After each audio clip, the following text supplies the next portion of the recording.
Hey, social media family. Welcome back to another podcast episode. We are going to be reading from our daily bread in Matthew chapter 28, verse 16 through 20. When you get time, I encourage you to read so you can get your own understanding and do your extended research. Go and make disciples of all nations, baptizing them in the name of the Father, and of the Son, and of the Holy Spirit. The title is called Precious Parting Ways. My friend Jose was in hospice care. He'd been alert and talkative during my prior visit, but a week later, he's now frail and speechless. I sat with Jose and his family anyway, hoping my presence would mean something to them. At the end of what I thought would be my final visit, I was the last one in the room with him. I finally stood and slowly headed to the door, but stopped and turned around one last time to say, "Love you," not expecting a response. There I saw Jose moving his lips. He was mouthing the words, "Love you," in return. A person's parting ways or parting words can leave a lasting impression. As Jesus was getting ready to return to his Father in heaven, after his sacrificial death and resurrection, he assured his disciples that all authority on heaven and earth belonged to him in Matthew chapter 28, verses 18. After he left them with his lasting charge or great commission, go and make disciples of all nations, baptizing them in the name of the Father, and of the Son, and of the Holy Spirit, and teaching them to obey everything I have commanded you. Christ also assured his followers that he will always be with them. Jesus' parting words are for us today, too, as we embrace his call to tell others about him so they can experience his love and forgiveness, live for him, and enjoy eternal life with him in heaven. His message is too good not to share with people of all nations. How do Jesus' parting words touch you? Who can you share them with today? Dear Jesus, please help me to share your good news with others. I do have my handy dandy notebook also because there's a couple of topics that I wanted to speak about. Going back into the reading in Matthew chapter 28, verses 16 through 20. When you get time, I encourage you to read that to do your extended research. Go and make disciples of all nations, baptizing them in the name of the Father, the Son, and of the Holy Spirit. That was a commandment. That was a job description. That was a purpose to go and tell people about God. Going back into the reading, someone had a friend named Jose that was in hospice care. And this person went and sat with the family most days, not thinking that they would have a long time with this person. One day they came and had a long time with this person as they were heading out the room. They said, "Love you," not even respecting a response. Sounds like this person has been conscious. The person began to move their lips in return to say, "Love you." Going down into the reading in Matthew, God left us promises. He told them, like, "Hey, I'm going to leave the Holy Spirit with you," and so forth. Now, getting into our example, there has been a lot going on in the world, as we are aware. One thing that people, the spirits in the people, are doing the most is slandering with gossip and witchcraft. Words are the most powerful thing. We are told to introduce people in the name of Jesus, in the name of the Father, the Son, and the Holy Spirit. That is a name. Jesus, God, Father, Son, Holy Spirit, that's a name.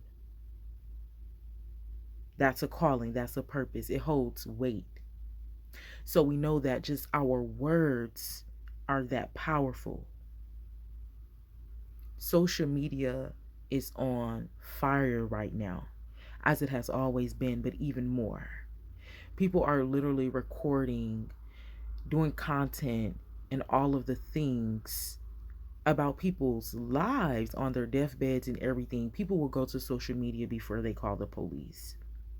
I can understand evidence, I can understand proof, I can understand helping later on, but this is a wicked generation. Parting words. There's a lot of scandals and everything going on in the world in general. When you leave someone, this is a thing that I stand and will stood and stand by for 31 years and forth. Loyalty, you can be loyal to somebody when you're in their face. You're around me, you're calling me, you're texting me, you're checking up on me, we're hanging out, we're going places, we're doing things. You can say you love me when you're around me. Again, you're doing all of those things. I feel like the ultimate test of love and loyalty, respect, somebody saying, I got you, I'm here for you, is when you do leave, when you do depart. I've had multiple times where I knew it was about to be over with someone, and the way that I left, I always leave love. I don't care what nobody say. I don't care what nobody think. I don't have no beef. I leave with love. Sometimes, depending on that relationship, I might let someone know, hey, in the name of Jesus, it's time for us to depart. The way I am online is the way I am in real life. I'll literally talk to somebody like I just told you.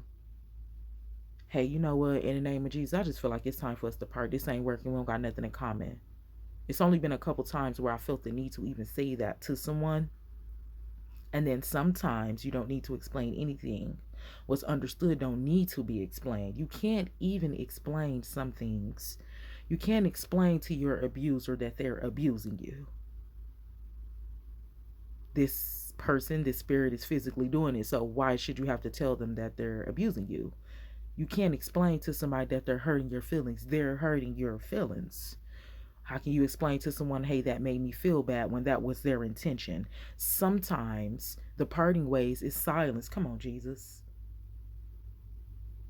So me, the block queen.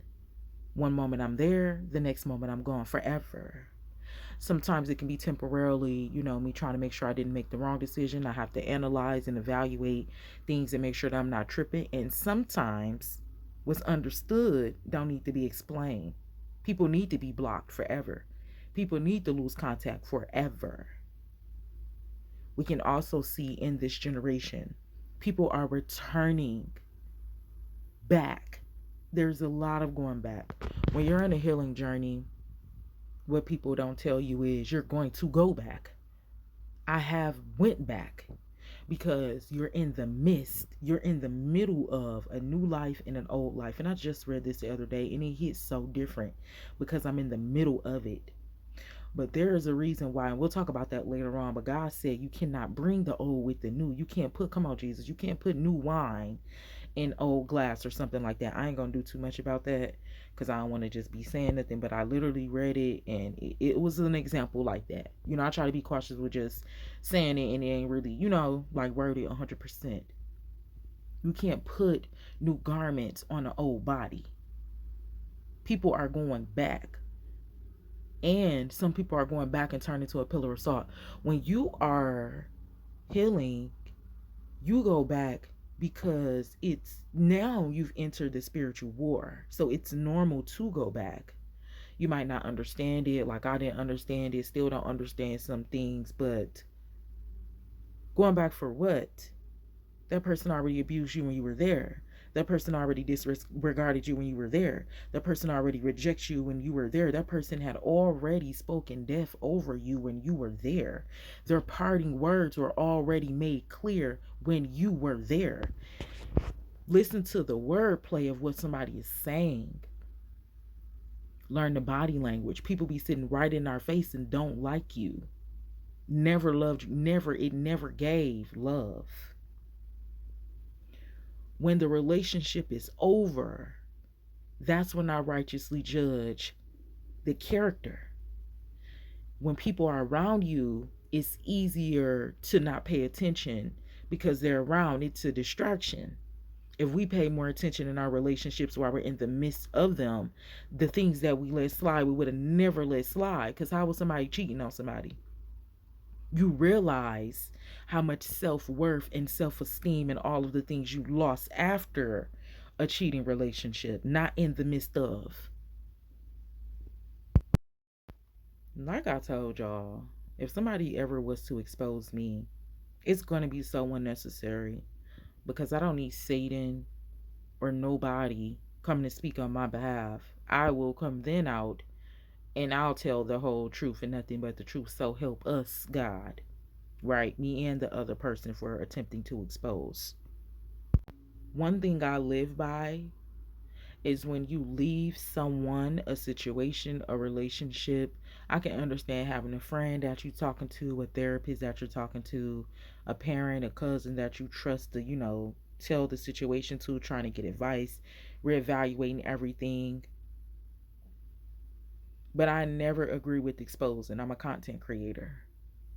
So some things that we talk about, some things I try to help us to understand for beginners, I do tell stories. He, she, they, friend, YN, but I will never say a name. If somebody ever came out and said, oh dang, she's talking about our story, then they expose themselves. The reason why I do that, the reason why I carry myself a certain type of way, is because I loved you when we were in connection. Real love does not fade after the fact. The after effect shows you what you missed in the midst of the relationship. If you were real when I was with you, you're going to be real when I'm not with you. If you were loyal when I were with you, you're going to stay loyal when I'm not with you. That's the easiest way to live, to forgive, and to not get caught in a strong delusion or to cause any beef. Still love that person by just not saying nothing. Sometimes it's better to not say nothing. Then when you go over into the celebrity world and you see how like the beef and stuff be happening with people for saying things, and then somebody be like, oh yeah, I was coming out with a tell-all book, and then it's not to be fearful of things. I just think the timing be wrong. If you ever have to say something, say it at that moment. When you let time pass by, leave it alone. It doesn't make sense to come out and expose later or try to your parting words. What are you saying about me after the fact? You know what else is crazy? And it just don't make sense. How you gonna talk about somebody after the fact, but you was there with it? You were in the nasty house with them. You were doing the sin with them. There was nothing wrong with this man being a scammer when he was paying your bills. It was nothing wrong with this guy, not having um the most pleasurable body part when you were with him. You were with him. But now that y'all broken down, now it's because he wasn't even packing like that. Like these niggas be. I be telling people all the time, don't do stuff like that. If you don't like something, walk away. Like I be questioning the other party. Why but then I know also that it is hard to walk away and all of the things. So leave it alone when it's done. Your parting words shows your true character. Period. The easiest way I say to forgive people is to love them with the same love that you have for them when you were with them. That's what's going to keep you real.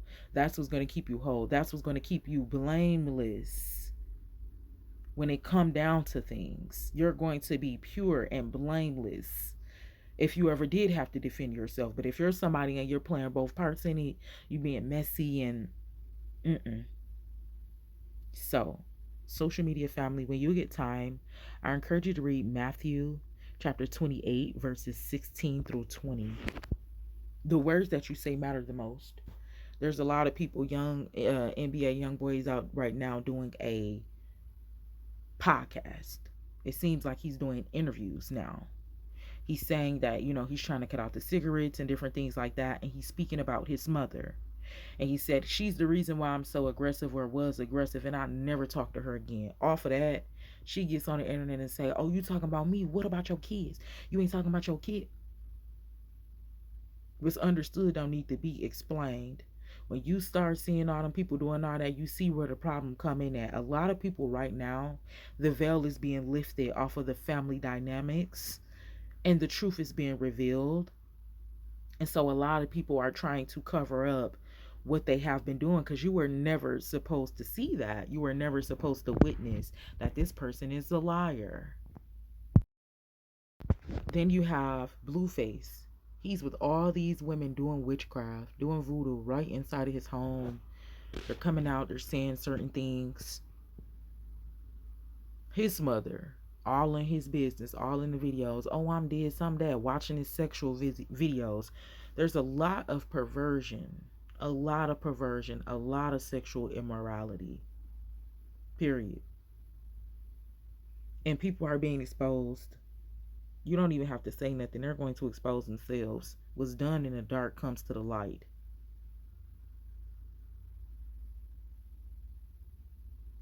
I'm looking over my handy dandy notes to make sure that I did not leave anything. Yes, so a first and last impression, that's what it is. When you first meet someone, they're nice, they're sweet, they're kind. When you leave, why is you bitter now? You see the true behavior of someone when they leave. Like I said, sometimes blocking people is non-verbal communication. Sometimes it's just precious just to walk away. Like, don't say nothing. It's even dangerous to explain to somebody why you're leaving, because then they know that you're aware of what they're doing, because when somebody is doing something wicked, it's supposed to be a secret. Compliments, that's a good parting word. Like, I love you, it's good to see you, you look amazing, I hope you stay in good hope and faith. But another bad parting word would be, the arguments, when people break up out of their relationships. The arguments, the fighting, the abuse.